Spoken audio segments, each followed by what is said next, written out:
Queridos siervos de Dios, hoy nos reunimos por este medio para considerar un nuevo mensaje que vamos a llamar, o estamos llamando, el cuarto jinete y el arrepentimiento.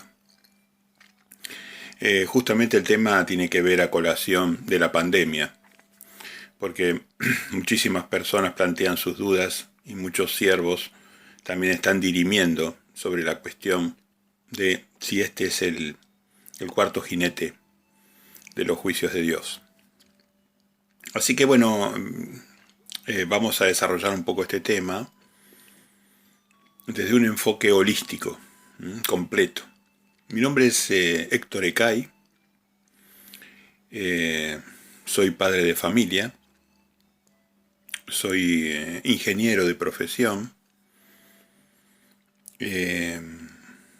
siervo de Dios, lidero una pequeña congregación, llevamos más de 30 años predicando y haciendo discípulos. Obviamente que no al comienzo no teníamos un evangelio tan puro como el que tenemos hoy, pero Dios fue bendiciendo y fuimos aprendiendo un mensaje limpio, bíblico, sin levadura de hombre. Así que considero que he sido una persona esforzada, tanto en mi profesión, en mi familia, como en el servicio a Dios, como siervo de Dios, pero en realidad lo determinante en cuanto a todo esto ha sido la bendición de Dios. Si bien uno tiene que esforzarse, y pienso que es un buen consejo el esforzarse, en el plano familiar, en el plano de Dios, en el plano profesional, lo determinante ha sido siempre en estos tres planos la bendición que Dios me ha dado en función de su misericordia, de su gracia y de la obediencia que uno pueda tener sobre sus mandamientos. Después, cómo nos nominan, las personas les importa mucho el tema de las nominaciones, ¿no?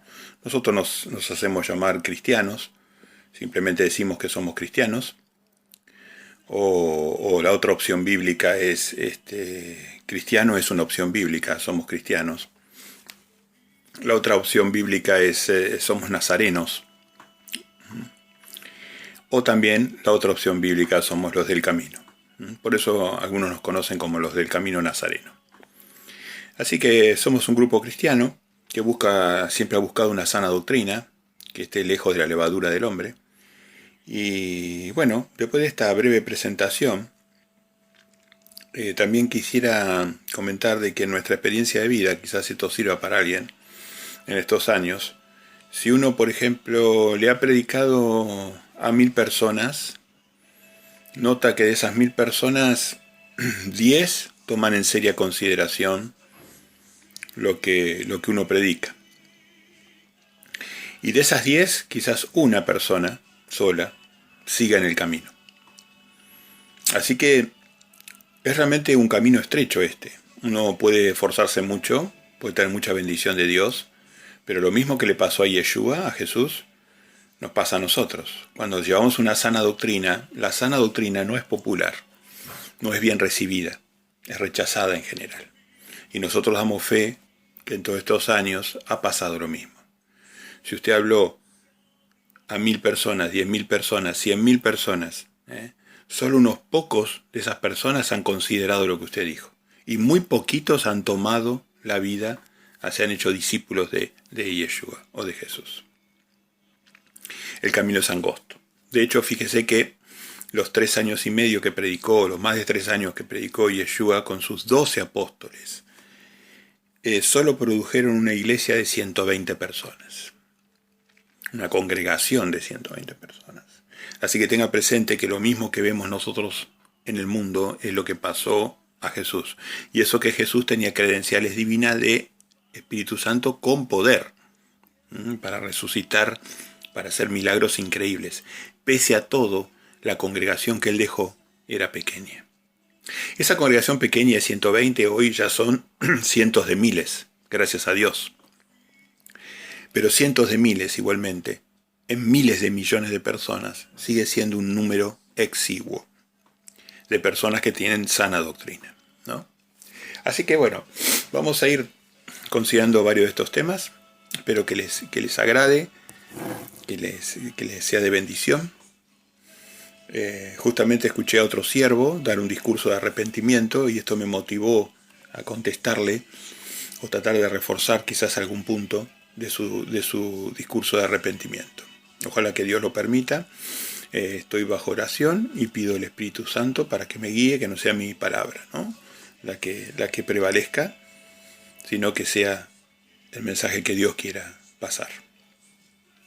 Primero quisiera recordar que estamos bajo estado de pecado, o sea, el pecado original, que fue que el hombre comió del árbol del bien y del mal, o sea, el hombre se arrogó, incentivado por la serpiente, se arrogó el derecho de decir lo que estaba bien y lo que estaba mal en el plano moral, y Dios le había dicho que de cualquier árbol podía comer del jardín, menos del conocimiento del bien y del mal. Tenía que comer del árbol de la vida, que era Yeshua, que era la sabiduría de Dios.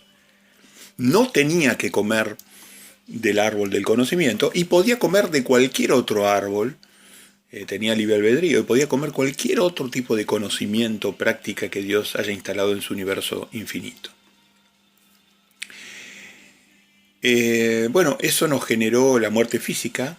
Nosotros pagamos con nuestra vida la muerte física. Cada vez que morimos estamos de alguna manera levantando el pecado o la muerte que generó Adán con su rebelión.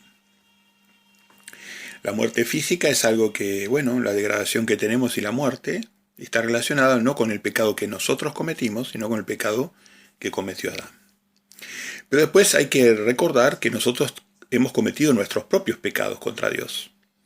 Nuestras familias, nuestros ancestros, nuestros países, nuestros gobernantes, nuestros religiosos, han cometido ellos mismos, nosotros mismos, pecado. Por eso, tanto por el pecado original de Adán, como el pecado propio de la humanidad, o propio de cada uno de nosotros, evidentemente necesitamos una redención. Y esa redención la suministró el Padre amoroso en su plan de redención. Junto con el pecado de Adán comienza un plan de redención, una descendencia, y ahora desde los atributos divinos del Padre y del Hijo, que son la justicia, la misericordia, la sabiduría y el poder, desde sus 4 atributos bíblicos, vemos que Dios no puede ser solamente misericordioso, no puede ser solamente poderoso, no puede ser solamente sabio. Su carro de cuatro ángeles, de 4 querubines, de 4 ruedas, de 4 criaturas vivientes, se equilibra a sí mismo. O sea, la justicia de Dios tiene que estar equilibrada con su misericordia, y la misericordia con su justicia, la sabiduría con su poder, el poder con la justicia. Bueno, y así, Dios opera en una suerte de equilibrio de macro características o macro variables de su ser, ¿no? Así que Dios no puede ser misericordioso e incumplir su sabiduría o incumplir su justicia, ¿no? Así que el poder se usa en perfecta armonía. Así que el plan de redención de misericordia tenía que ser un plan compuesto de sus atributos. Y ahí conviene marcar un concepto que siempre repetimos nosotros, que la justicia de Dios está definida en el Salmo 119, 172, o podría ser Deuteronomio 6:25, donde nos explica que la justicia de Dios significa los mandamientos. No es la justicia que nos entrenó Satanás en la televisión. La justicia de Dios es la que dice la Biblia, son los mandamientos. Uno es justo cuando cumple los mandamientos de Dios. Este es el primer punto que quiero establecer. Bueno, y ahora sí entramos al tema del arrepentimiento, que fue el motivo de todo esto, de analizar este cuarto jinete. Arrepentirse es algo que viene desde el Génesis al Apocalipsis, en los 66 libros, eh, podemos observar en los 66 libros el concepto de volver, de arrepentirse, de teshuvá, como decían los hebreos. Entonces el arrepentimiento es, digamos, necesario para poder, para poder estar incluido dentro del plan de redención de Dios. Esto fue proclamado por todos los hombres de Dios, por el ángel del pacto, por Moisés, por los profetas, por Elías, por Juan el Bautista, por Yeshua, por nosotros hoy sus siervos, antes y después de la cruz. El arrepentimiento, creer en Dios y arrepentirse es un mensaje eterno. Su pacto eterno es escuchar su voz. El pacto sempiterno que habla Jeremías, que habla el profeta Jeremías en el capítulo 11, si mal no recuerdo. Sí, 11.4, Jeremías 11.4. El pacto sempiterno, el pacto que Dios establece con la humanidad es beneficiarse de las bendiciones de Dios, no cosechar las maldiciones, a cambio de creer en Él, escuchar su voz y arrepentirse. Es el gran pacto eterno. Creer en Él, escuchar su voz y arrepentirse. Así que la misericordia está ligada a entrar en pacto. Vamos a justificar esto bíblicamente si ustedes me quieren acompañar. Vamos a leer, si me acompañan, el Salmo 25.10 y después vamos a saltar, que es en el Salmos, vamos a saltar al Salmo 103.17. Salmo 25.10, que dice, Salmo 25.10, que dice, todas las sendas de Jehová son misericordia. Todas las sendas de Jehová son misericordia y verdad, para los que guardan su pacto y sus testimonios. Por amor de tu nombre, oh Jehová, perdonarás también mi pecado, que es grande.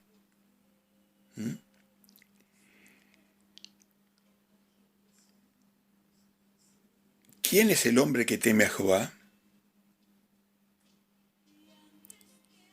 Él le enseñará el camino que ha de escoger. Todas las sendas de Jehová son misericordia y verdad, para los que guardan su pacto y su testimonio. O sea que la misericordia de Dios está condicionada a su pacto. ¿Entiende ese concepto? La misericordia está condicionada a su pacto. Vamos a leer ahora más luz sobre esto. Salmo 103.17.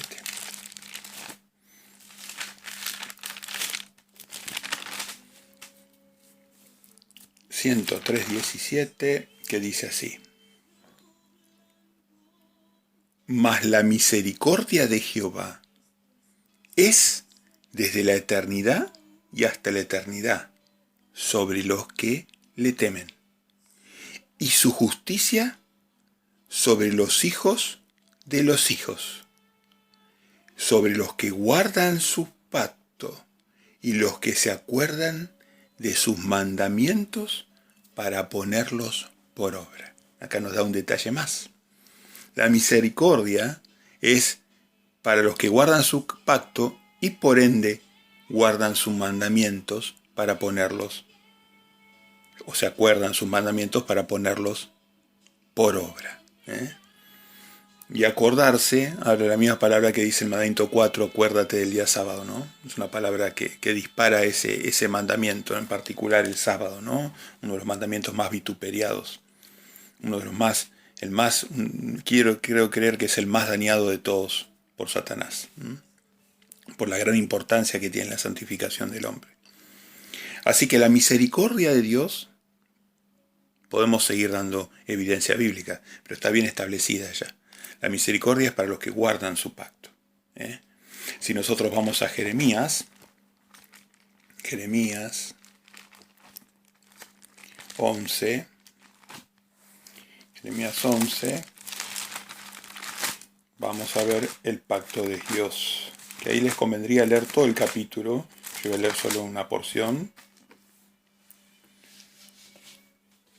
Dice el 3, y le dirás tú, así dijo Jehová Dios de Israel, maldito el varón que no obedeciere las palabras de este pacto, el cual mandé a vuestros padres el día que los saqué de la tierra de Egipto, del horno de hierro, diciéndoles, oíd mi voz y cumplid mis palabras. Ahí tiene el pacto. Conforme a todo lo que os mandé, y me seráis por pueblo, y yo seré por Dios. Después en el 6 al final repite, oíd las palabras de este pacto y ponerlas por obra. Y al final del 7 dice, oíd mi voz. Así que el pacto de oír su voz, de guardar sus mandamientos, son los que nos dan el camino hacia la misericordia, y la misericordia nos da el camino hacia la gracia de Dios, que es su Hijo amado, Yeshua. Por eso es tan importante el arrepentimiento. Por eso la prédica del Evangelio era creer y arrepentirse. Creer y arrepentirse. El Evangelio eterno. Si uno ve Marcos 1.14, o si ve Mateo 4.17, o tantos textos, lo que predicaba Pablo a los gentiles, siempre es creer en Jesús y arrepentirse. Lo que predicaba Pedro en Hechos de los Apóstoles es creer y arrepentirse. Lo que predicaba Yeshua es creer y arrepentirse. Lo que predicaba Juan el Bautista, Isaías, todos los testigos verdaderos de Jehová, predicaban lo mismo, creer y arrepentirse. Así que este es el evangelio eterno, ¿no? Temer a Dios, darle gloria, creer en Él, arrepentirse, volver a sus caminos, hacer teshuvá. Así que desde Génesis a Apocalipsis vemos claramente este mensaje de arrepentimiento. El punto es que el tema es si nosotros en nuestra vida personal nos hemos arrepentido, hemos creído y nos hemos arrepentido, si nuestra sociedad ha creído y se ha arrepentido, si el mundo ha creído y se ha arrepentido. Esta sería la cuestión. Y para que no se arrepienta y no crea, hay muerte. Y este aspecto es muy importante que hablemos de la muerte. En la Biblia hay dos tipos de muerte. La muerte del cuerpo y la muerte del alma. A la muerte del cuerpo se le llama así, la muerte primera, la muerte del cuerpo. Y a la muerte del alma es la que se da a través de la metáfora del infierno, que significa la destrucción definitiva del alma. El infierno, al igual que Babilonia, al igual que tantas metáforas hermosísimas de la Biblia, refieren un concepto. El infierno de tortura no existe, es un invento de los papas protestantes. El infierno, y del Papa Católico también, ¿no? Primero el Papa Católico, Babilonia y sus hijas, ¿no? Dios no es un Dios cruel, que aplica dolor innecesariamente. El dolor es para que la persona se arrepienta, para que vuelva a sus caminos. El infierno de fuego es una metáfora que está en la Biblia y que en Apocalipsis, en el capítulo 21, más cerca del 21.8, se revela claramente que las metáforas que están en la Biblia del infierno se refieren a la muerte del alma, la muerte segunda. Entonces hay muerte primera, y hay muerte segunda, y hay vida eterna. Este es el concepto bíblico que quiero dejar bien en claro. Con respecto al mensaje de Jesús, de Yeshua, hubo un primer mensaje para las personas pecadoras, que dijimos que era el que está citado en Marcos 1.14, en Hechos 20.20, en Hechos 2.38, en Mateo 4.17. Bueno, estoy haciendo memoria y así podría seguir dando textos. Ese mensaje para los pecadores era de que creyéramos en Él, esas buenas noticias, es que creyéramos en Él y a Él, nos arrepintiésemos contra los mandamientos de Dios, hagamos teshuvá, encontrásemos su camino y siguiéramos sus pisadas. 1 Pedro 2.21, Juan 14.6. Así que el primer mensaje es creer, arrepentirse, encontrar su camino y seguir sus pisadas. Ese es el mensaje para el pecador. El mensaje que llevan los siervos. Bueno, después hubo un segundo mensaje. El segundo mensaje es hacia los discípulos, a los que ya creyeron, se arrepintieron, encontraron el camino, siguieron sus pasos hacia el reino de Dios. El segundo mensaje es: vayan y hagan discípulos, bautícenlos y enséñenles todo lo que yo he mandado. Mateo capítulo 28 sobre el final, 18, 19, 20. Entonces, este es el segundo mensaje fuerte para sus discípulos. El primero de arrepentimiento. Segundo, de hacer discípulos, en resumen, ¿no? Resumidamente. Después hubo un tercer mensaje hacia las congregaciones. Se ve en Apocalipsis en el capítulo 2 y 3. El mensaje radical es radical y es de arrepentimiento. No cambió el mensaje. Hacia las congregaciones o grupos de siervos, ¿no? Que ya están arrepentidos, que teóricamente ya están en el camino. Bueno, ahí los pastorea y nos pide que nuestras congregaciones sean limpias. Que los grupos humanos también sean limpios, así como el individuo es limpio, los grupos, las congregaciones también tienen que ser limpias. Un cuarto mensaje es para los de la clase de Pedro, que son los líderes, los siervos, ¿no? Los líderes, los que son apacentadores, los que son pastores, ¿no? Así que bueno, eso lo vamos a ver en Juan en el capítulo 21, el mensaje que le da Pedro en cuanto a apacentar, pastorear y apacentar ovejas. Así que ahí tenemos un resumen del mensaje fuerte de Yeshua, categórico, ¿no? En estos 4 puntos creo que resumí lo más importante del mensaje de Yeshua. Pero recordando siempre que entonces los que no se arrepienten, en 1 Corintios 6.9, en Apocalipsis 21.8, nos dicen que los pecadores, los que no cumplen los mandamientos de Dios, todos los mentirosos, que son los que incumplen algún mandamiento, los mentirosos, hay un tipo de mentira que es decir que uno conoce a Dios y incumple los mandamientos, ¿no? Entonces vemos que ahí, que los adúlteros, que los fornicarios, que los mentirosos, que los homosexuales, bueno, todos los pecados que Dios, los adúlteros, los fornicarios, los codiciosos, bueno, todos esos no iban a heredar el reino de Dios. Así que convénzase, la gracia de Dios no pasa por recibir a Jesús, como dicen los falsos pastores, y no arrepentirse, no cambiar la vida. Esto es un tema conductual, hay que cambiar la vida y dejar de pecar. El pecado es ir en contra de los mandamientos de Dios. Pablo decía en Romanos 7.7, yo no conocí el pecado si no fuera por la ley de Dios, la ley de mandamientos. Él conoció el pecado gracias para alejarse del pecado. Para eso conoció el pecado. Para alejarse del pecado, tuvo claro a través de la ley de Dios. Pero nosotros andamos por espíritu, o sea que tenemos que recibir la iluminación de Yeshua sobre los mandamientos para poder cumplir el espíritu de la ley, no la letra de la ley. Porque la letra de la ley mata, pero el espíritu vivifica. Los fariseos trataban de cumplir la letra de la ley y eran unos hipócritas terribles porque no entendían el espíritu de la ley. Muy bien.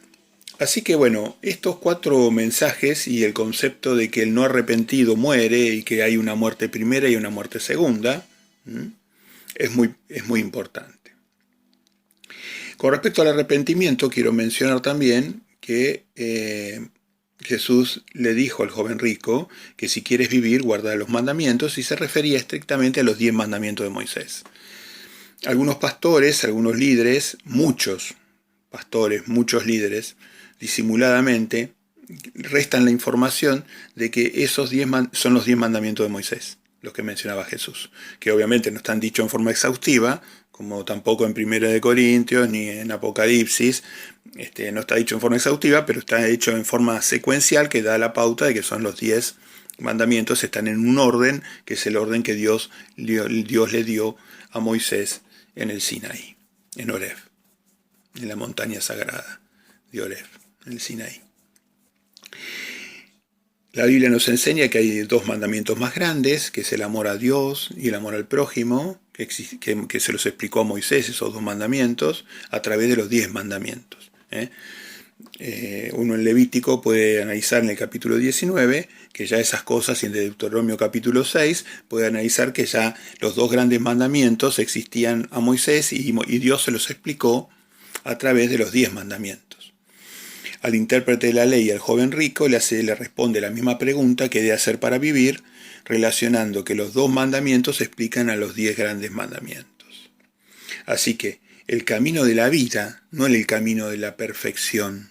El camino de la vida, lo mínimo arrepentimiento que uno puede tener para con Dios, una relación donde comienza una relación con Dios seria, es cumplir sus mandamientos. Empezando por los más grandes, los grandes, y después siguiendo por los pequeños y los muy pequeños.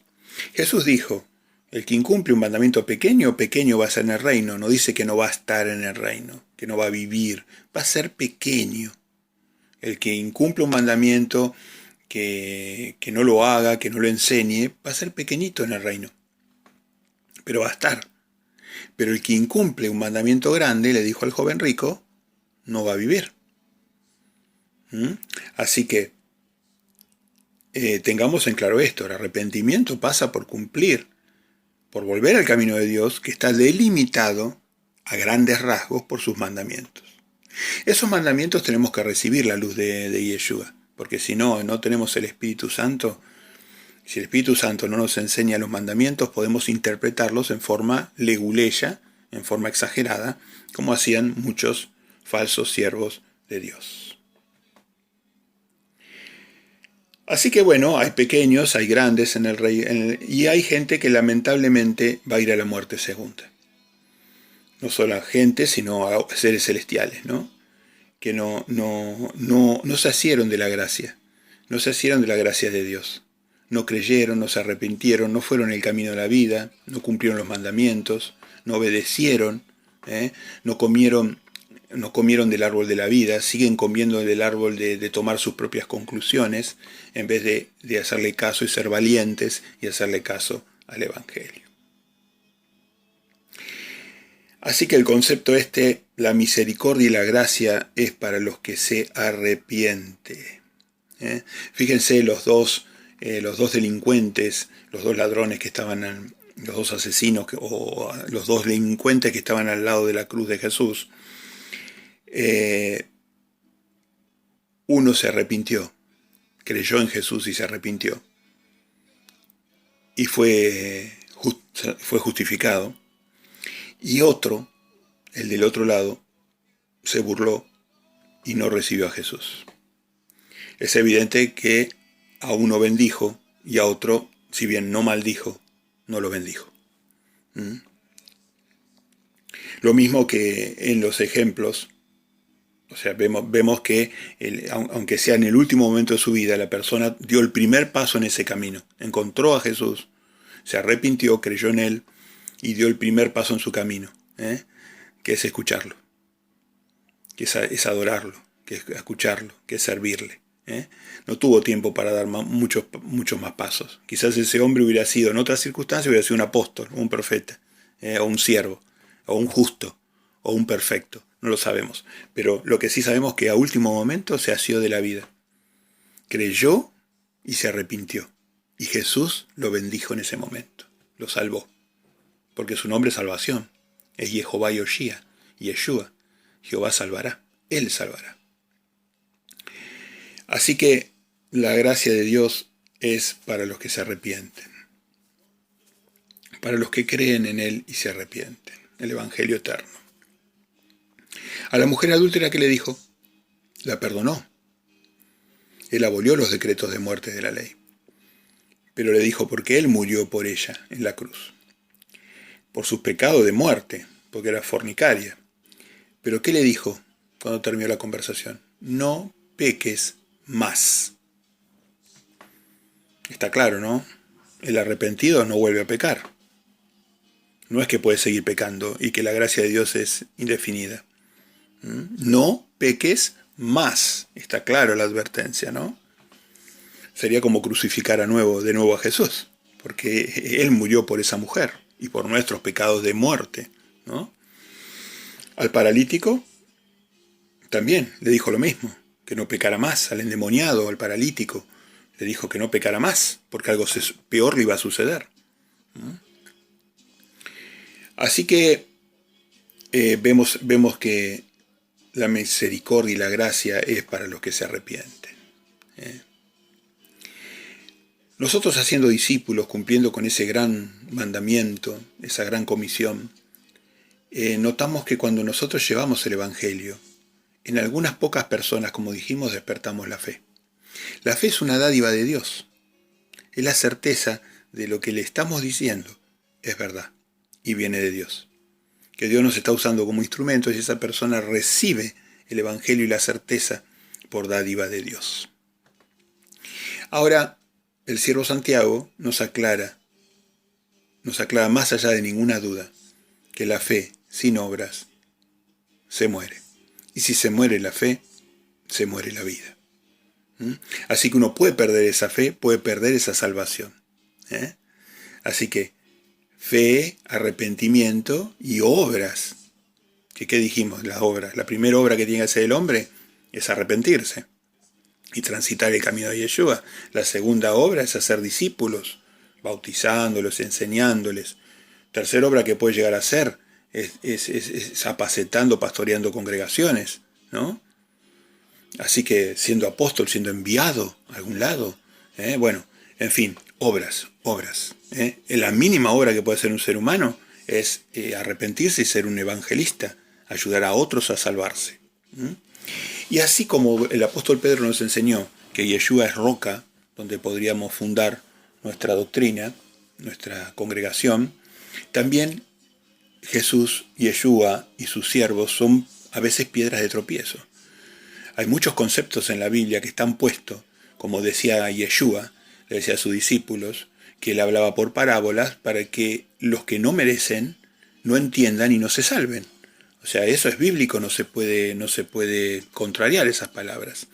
Jesús era roca donde uno se podía fundar, o una piedra de tropiezo, porque él hablaba en forma elíptica, parabólica, metafórica. Entonces uno podría desde creer que Dios es un Dios hostil, un Dios vengativo, que un Dios que tortura a sus hijos eternamente en un infierno, o usted podría llegar al entendimiento de que es un Dios justo, pero no sádico, no despótico. Entonces usted puede llegar a un equilibrio o puede tropezar en lo que es la palabra de Dios, que es Jesús. Así que el reino, decíamos que tiene grandes y perfectos, tiene pequeños y tiene personas que no van a estar y que lamentablemente no se asieron a la gracia de Dios, a creer en su Hijo y en arrepentirse a través de cumplir sus mandamientos. Por lo menos los más grandes y los grandes. Éxodo 20, Deuteronomio 5, Mateo 22, 37. Ahí le estoy tirando los mandamientos de Dios. Y si quiere también Deuteronomio 6, 4 y Levítico 19, 18. Bueno, esto queda acá grabado por si ustedes quieren de a poquito ir viendo estos textos. En lo que nosotros denominamos el Viejo Testamento, Dios nos enseñó el ahabá, el amor respetuoso, ¿no? El amor a Dios y el amor al prójimo. Y el ágape lo enseñó Yeshua personalmente cuando nos dio el modelo de lo que es el amor ágape, que es el amor de entrega por el otro, el amor ilimitado. Ya no es quiere a tu prójimo como a ti mismo, sino quiere a tu prójimo ilimitadamente como hizo Yeshua. Hasta podría llegar a dar uno la vida por su prójimo dentro del concepto del nuevo mandamiento que es ese amor ágape. Esto es una revelación muy importante para muchas personas, que entiendan que el amor completo, el amor perfecto que dice la Biblia, es el de respeto y el de entrega, ¿no? El ahavá más el ágape. El ahavá hebreo más el ágape griego. Así que, bueno, creo que esto va perfilando el mensaje de arrepentimiento. Recuerden Romanos 11:22, donde nos explica claramente que Dios, que su Hijo, que el Padre y su Hijo, no solo tenemos que recordar la bondad, sino la severidad de Dios. O sea, la bondad, que es dominante en Dios, se complementa o se balancea con su severidad. ¿Se acuerda? Justicia, misericordia, sabiduría y poder. La bondad, y explica Pablo, se balancea con la severidad. ¿Qué han hecho los falsos apóstoles, los falsos pastores? Hablar siempre de la bondad y se olvidan la severidad. Bueno, la severidad de Dios. No sé, siempre hablamos de la bondad. O lamentablemente a nosotros, sus siervos, nos toca hablar la parte de la severidad, ¿no? Porque la bondad la hablan todos, pero la severidad no la habla casi ninguno. Vamos a Lucas 9:60. Vamos a Lucas, el médico. Lucas 9:60. Fíjese lo que dice Jesús. Deja que los muertos entierren a sus muertos, y tú ve y anuncia el reino de Dios. Poner en primer lugar el reino y las demás cosas van a ser añadidas. Mateo 6:33. Pero acá en Lucas nos está diciendo, deja que los muertos entierren a sus muertos, que se queden en las cosas que hacen de la vida, que se casen, que prosperen en sus viviendas, en sus casas, en sus coches, en esto, en lo otro. Pero tú, o sea, nosotros, sus siervos, tú ve, no te dice tú reúnete, alábame, no, dice tú ve y anuncia el reino de Dios. La forma que anunciamos obviamente el reino de Dios era como lo hacía Jesús, diciendo las buenas noticias que él traía del reino de Dios. Las buenas nuevas, o sea, las noticias, las últimas noticias serían, ¿no? Las novedades, que eran buenas. El rey estaba con nosotros y arrepintiéndose, creyendo en él, nos daba vida. Mire si no eran muy buenas noticias, ¿no? Cuando antes una persona, la perspectiva que tenía de pecar era que lo mataran a piedradas. Así que lo que dijo Jesús fueron muy buenas noticias. Él abolió los decretos de muerte, cargó con esa muerte en la cruz.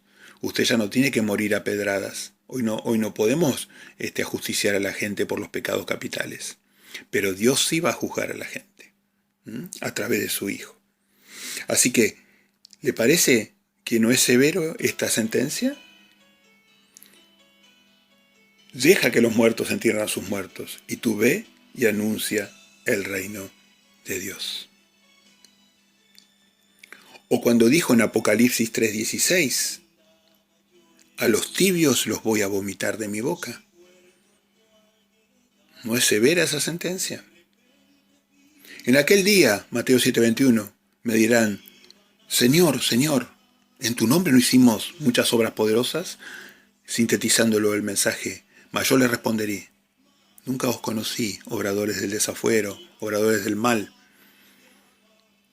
obradores de la ignominia, los que no tienen ley, los que no cumplen los mandamientos, nunca los conocí, apártense de mí. Mateo 12:30, si mal no recuerdo. El que no está conmigo en contra de mí está. Y el que no junta, ¿qué le parece que es juntar? ¿No será ser discípulos, hacer congregaciones? El que no junta, desparrama. Ahí no va dirigido a un segmento, va a todas las personas, O estás conmigo o estás en contra de mí. Y si no juntás, desparramás. ¿Le parece que es un mensaje, no es un mensaje severo eso? La bondad ya la conocemos de Jesús. es lo que se predica hoy en día. Pero ¿y la severidad? Porque uno llega a la vida a través de la bondad y la severidad, no solamente a través de la bondad. La gracia es una consecuencia del arrepentimiento. Así que si no hacemos los mandamientos, no cumplimos los mandamientos de Dios, no vamos a tener vida, no vamos a tener la gracia, no vamos a tener fe. Dios es paciente, nos espera, nos manda mensajeros, nos dice mensajes claros. Ahora está en nosotros si lo vamos a tomar al mensaje bíblico o no lo vamos a tomar. No me refiero a un mensaje de hombres, ¿no? Entonces, o cuando les decía a los fariseos, ustedes en vano me adoran, porque ustedes enseñan mandamientos que son las doctrinas de hombre. Las iglesias generan doctrinas de hombre que después se creen que son mandamientos de Dios. Y son doctrinas que tienen firma de nombre y apellido. Y van desvirtuando de a poquito los mandamientos de Dios. De esa forma atacaron el mandamiento número 7, el número 4, perdón, que es el día séptimo, el día Sabbat. El Shabbat es sagrado para Dios. Lamentablemente era parte de lo que le decía Jesús a ese discípulo rico. Si quieres vivir, guarda los mandamientos. Y se estaba refiriendo a los 10 mandamientos. Hoy poquísima gente en el mundo, por eso decía que éramos cientos de miles, poquísima gente acepta los mandamientos de Dios y el testimonio de Jesús. Las dos cosas. El mandamiento de Dios y el testimonio de Jesús, como se dice en Apocalipsis un montón de veces, ¿no? Cuando se ve que en el arca del pacto, de ahí salen los juicios de Dios. El arca que está en el cielo, que era la de la tierra, era una copia. Vemos que los juicios de Dios salen del arca del pacto y el arca del pacto tenía las 2 tablas con los 10 mandamientos. O sea que Dios, bajo ninguna duda, va a juzgar a la humanidad con los 10 mandamientos. No solamente a la humanidad, va a juzgar al universo con esos 10 mandamientos. Son las bases morales de su universo, no cambian, son eternas. Isaías en el 66 ve que el Shabbat se cumple en los nuevos cielos, hasta en los nuevos cielos y la nueva tierra. Nunca fue derogado. Falsas interpretaciones. Los indoctos inconstantes tuercieron a Pablo para su propio perjuicio y para el perjuicio de los que lo siguen. Esa fue una enseñanza de Pedro, ¿no? Los indoctos y los inconstantes, ¿no? Qué pena, ¿no? Qué pena, qué pena. Bueno, Deuteronomio 30, yo he puesto la vida y la muerte delante de ti, escoge la vida. Isaías 5:20, si mal no recuerdo. Isaías 5:20, hay de aquel que le diga a lo bueno malo y a lo malo bueno. O sea, ¿le parece que no es severo eso?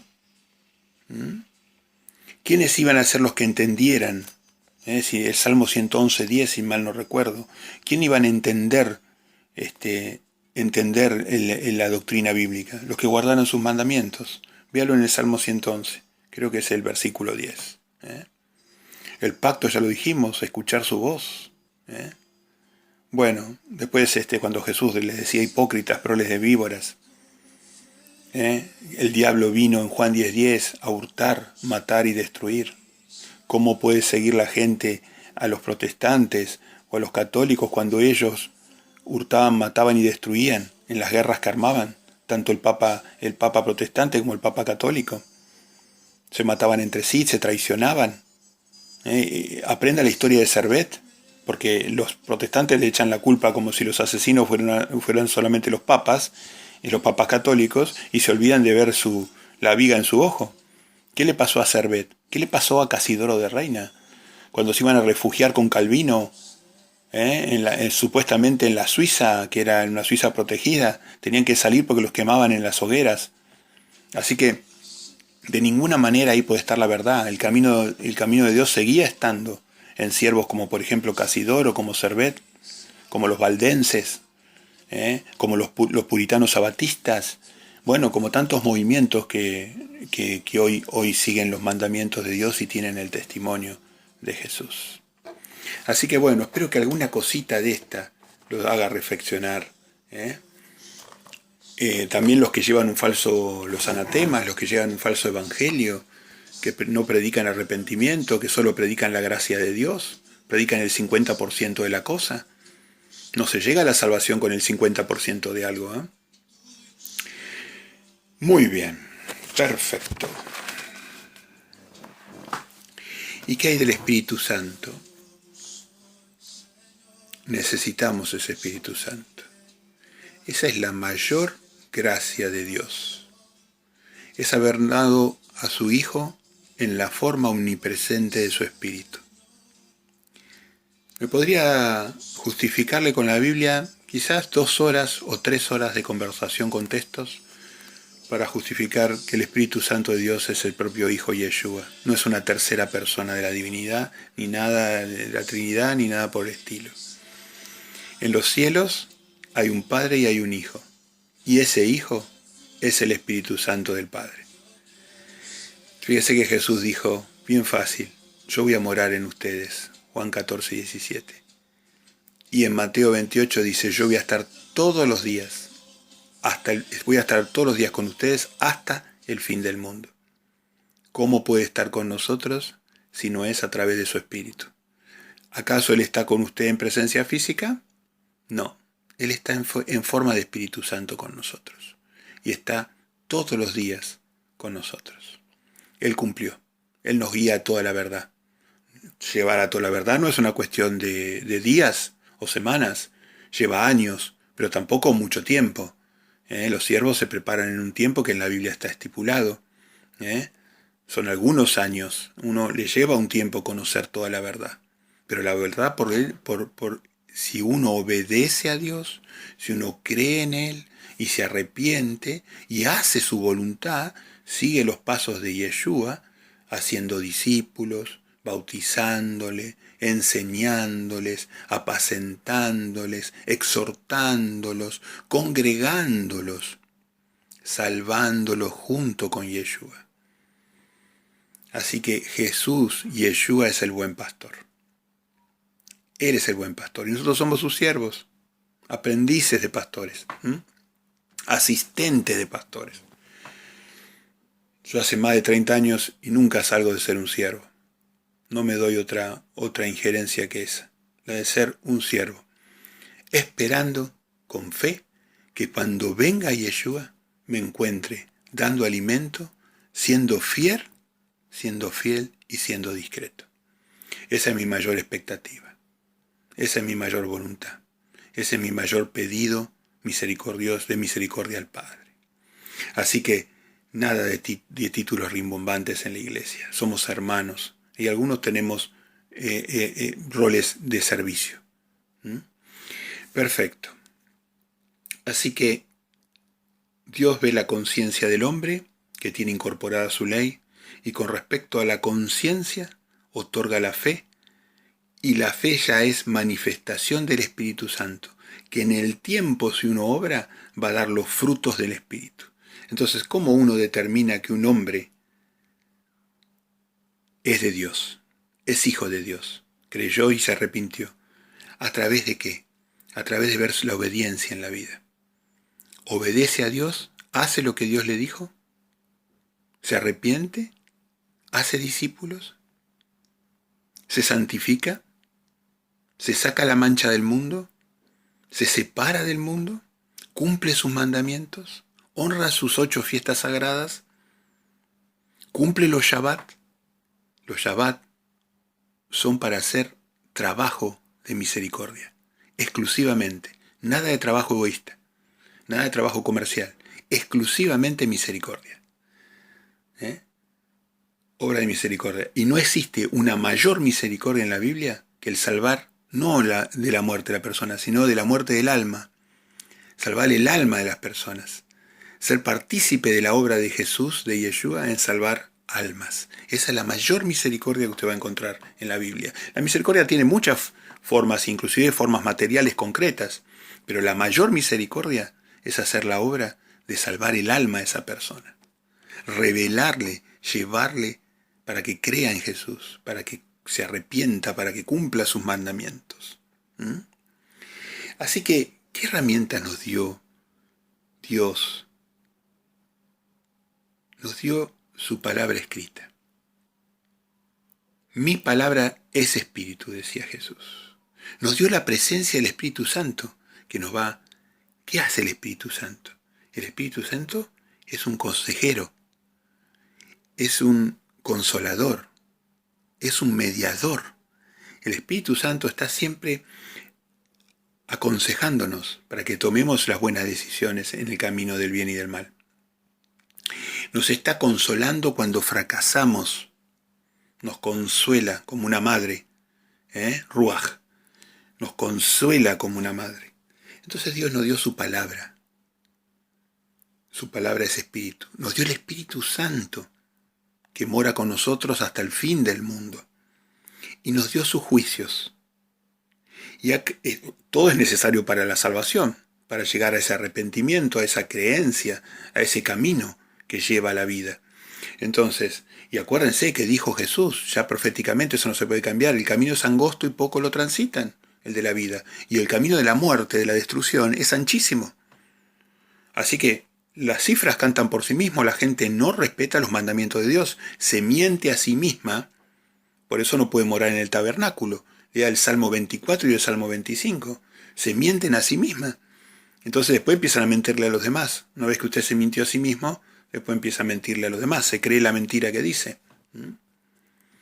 Entonces, ahora estamos ligando y llegando al punto del mensaje con respecto al cuarto jinete. Entonces la pregunta de hoy, grande, ¿estamos en el cuarto jinete? Para los que conocen Apocalipsis, o para los que conocemos Apocalipsis, ¿estamos en el cuarto jinete? Ese jinete compuesto de guerras, de enfermedades, de hambre, el que iba a hacer la gran devastación, el que iba a morir un cuarto de la humanidad. Hoy, un cuarto de la humanidad significan 2.000 millones de personas. O sea que si esta peste tuviera que ver con el lanzamiento del cuarto jinete del Apocalipsis, tendríamos que esperar un desastre mucho mayor que el que estamos viendo.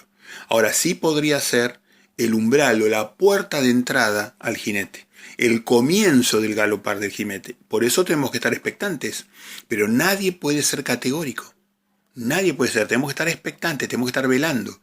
¿Puede ser el inicio del cabalgar del cuarto jinete? Sí puede ser. Léalo en Apocalipsis 6. Puede ser. Tiene ciertas características y cierta cronología y cierto momento dentro del plan de Dios que podría llegar a ser el cuarto jinete. Pero no podemos ser categóricos tan pronto. Les vuelvo a repetir, lamentablemente el cuarto jinete va a cosechar miles de millones de muertos en el mundo. Entonces, no lo podemos tomar así con liviandad el tema.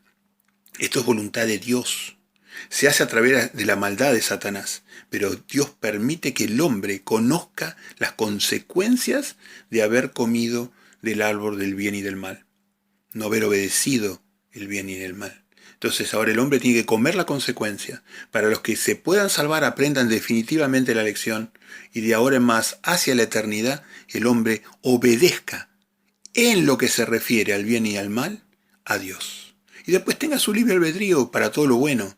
Tiene la libertad para miles de caminos dentro de libre albedrío. Pero el camino del bien y del mal, solamente Dios es el que puede decírnoslo.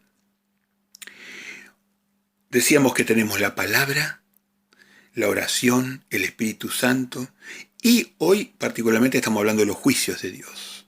Los juicios de Dios que, por ejemplo, en el mundo de Noé se expresaron con una destrucción debido a la violencia y a la indiferencia que había plagado el mundo. Sobre todo violencia e indiferencia hacia Dios. En el mundo de Lot, de Abraham, con Sodoma y Gomorra, por ejemplo, el hedonismo, la inmoralidad, la abominación, quemaban a los niños, la inmoralidad sexual, lesbianismo, homosexualidad, pero ya a un grado enésimo, la promiscuidad en la homosexualidad, la promiscuidad de todo tipo. Bueno, la Biblia nos cuenta cómo terminó eso, con los juicios de Dios de Lot. En la época de Moisés, la adoración, la idolatría con el becerro, terminó en los juicios de Dios. Cada vez que Dios manda un juicio, una desgracia a la humanidad, está tratando de que la humanidad aprenda, reconozca que ese es un juicio de Dios. Entonces el cuarto jinete, si bien el que va a destruir va a ser la maldad de Satanás, está permitido por Dios para que la humanidad aprenda algo. O que algunos tengan la oportunidad de aprender algo. El que quiera oír, que oiga. El que quiera El que quiera ver, que vea. ¿Mm?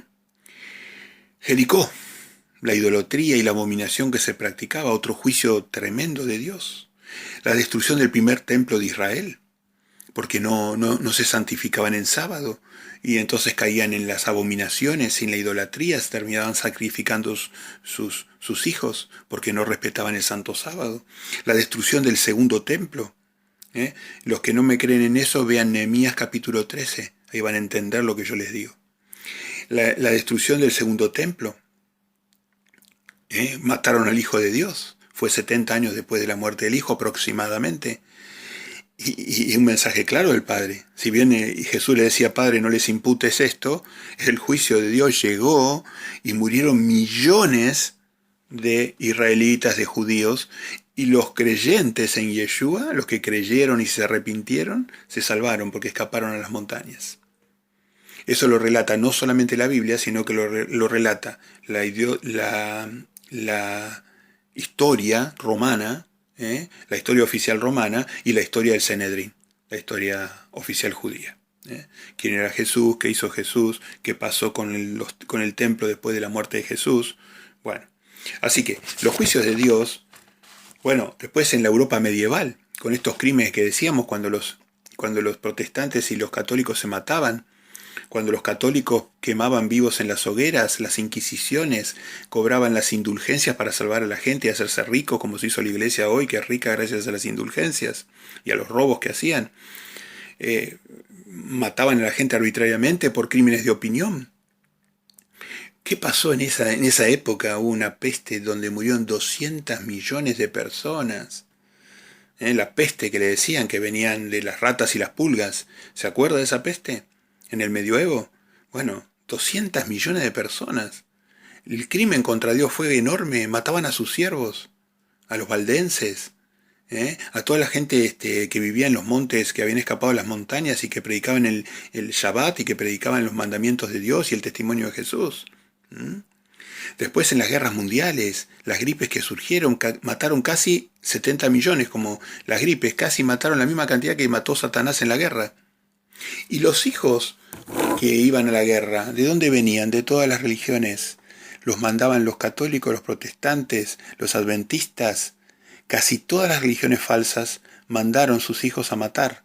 La bestia pidió a sus hijos y los hijos fueron a matarse y a matar. Eso es un crimen horrendo para Dios. ¿Cómo le va a explicar a una persona que mató cuando Jesús dijo que no solo teníamos que no matar, sino que no teníamos que odiar a nuestro hermano, porque si no ya habíamos pecado? La luz de Jesús sobre el mandamiento de la muerte, que es el mandamiento número 6 de la Torá, de los grandes, él dijo, o sea, ustedes escucharon que se dijo, no matarás, mas yo os digo que cualquiera que ya odie a su hermano ha cometido pecado. O sea, ¿cómo puede ser que de las religiones protestantes y de las religiones católicas, cuando se arma la guerra y la bestia pide, mandan 70 millones de jóvenes a morir? ¿A usted le parece que eso es de Dios? ¿A usted le parece que por ahí va el camino de Dios? No, no puede ser. El diablo es el que viene a hurtar, matar y destruir. Eso es la guerra. Si usted conoce la milicia, sabe que se hurta, se mata y se destruye. Ese es el objetivo. Y ese es Satanás. Bueno, las gripes, al no respetar las comidas, como la forma en que Dios nos enseñó a comer, los animales inmundos, los cerdos, las aves, los murciélagos, todos los cerdos, las aves, la gripe aviar, la gripe que vino de los cerdos, la gripe que vino de los murciélagos, que se llama el ébola, mataron millones y millones y millones, que yo no recuerdo ahora el número para decirles, pero búsquenlo, la gripe de los cerdos, de las aves, de los murciélagos, justo las comidas que nosotros no comemos, que la Biblia indica que son para daño del hombre. Entonces, ¿no ve la relación? ¿No entiende el juicio de Dios? Que tiene que volver a sus preceptos. El que no enseña los mandamientos y no los cumple, pequeño va a ser en el reino. Quizás usted coma un cerdo y por eso quizás, o un ave de corral, o un murciélago, y quizás no sea un pecado de muerte. Pero eso ha hecho un daño tremendo a la humanidad, el no respetar la comida. La inmoralidad sexual con el SIDA, ¿cuántas millones de personas mató el SIDA? Entonces, entendemos que todas estas desgracias vienen porque estamos yendo en contra de los mandamientos capitales de Dios, no digo de los detallados, de los más grandes. Así que, ¿y ahora en qué contexto estamos? Es como si viviéramos en un tiempo donde toda la época de Noé, de Lot, de Moisés, de Nínive, de Jericó, la Israel del primer templo, del segundo templo, la Europa medieval, la Europa del mundo de las guerras mundiales, todo se junta en un solo carácter del hombre. El mundo se está reuniendo en oposición a Dios.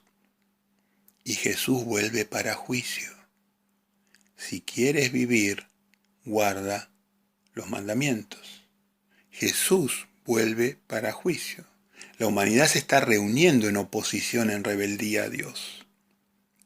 Y lo sumo de todo, que es como tocarle el ojo a Dios, lastimarlo en lo profundo de sus emociones, es que ya están proponiendo legalizar la pedofilia y el amor libre en edades. No solo esto, están proponiendo legalizar el aborto con niñitos, con fetos de cualquier edad, aún los recién nacidos. O sea, esto va a tener consecuencias graves. Los que conocemos a Dios, los que conocemos su carácter, los que conocemos su bondad, pero su severidad, sabemos que esto no va a quedar impune. El hombre está totalmente opuesto a Dios, está destruyendo la tierra, está destruyendo al hombre. Se ha vuelto materialista, se ha vuelto egocéntrico, idolátrico, fornicario, enfermizo. Entonces, este mundo de Satanás no tiene futuro. El futuro está en el reino de Dios que predicaba Yeshua.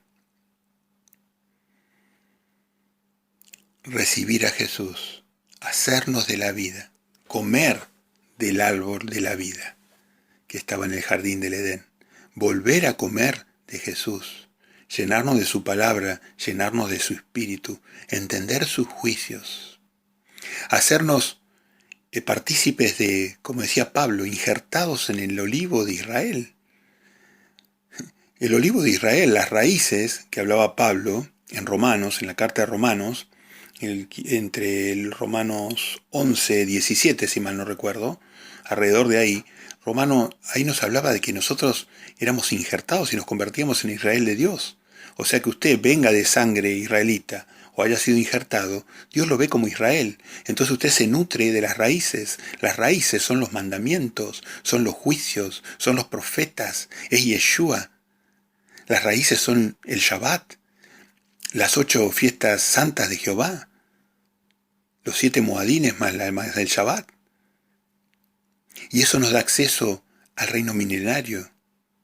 Nos da acceso a que seamos también partes de la vid de Jesús, del árbol que da vida y que da fruto de vida. Cuando llevamos su voluntad, cuando predicamos su palabra. Y también nos da acceso a los nuevos cielos y la nueva tierra. Porque el mundo no será más. Los mandamientos de Dios bajo la luz de Yeshua. Jesús vuelve en pronto para juicio. Así que bueno, gracias por escuchar este mensaje. Perseverar es un mensaje duro, pero puede ser diferencia en su vida. Medite, ore, léalo en la palabra, el mensaje. Pida confirmación del Eterno sobre este mensaje. Siga el camino de Jesús. Siga el camino de Jesús. Yeshua es mi Señor, mi Rey. A Él me encomiendo. Le pido disculpa por mis pecados. Le pido que interceda por mis pecados y que los ayude a encontrar el camino de la vida. El camino de la vida. Así que hermanos, Shalom Alejem, como decía el gran maestro, decía Shalom Alejem, la paz sea con ustedes. Amén.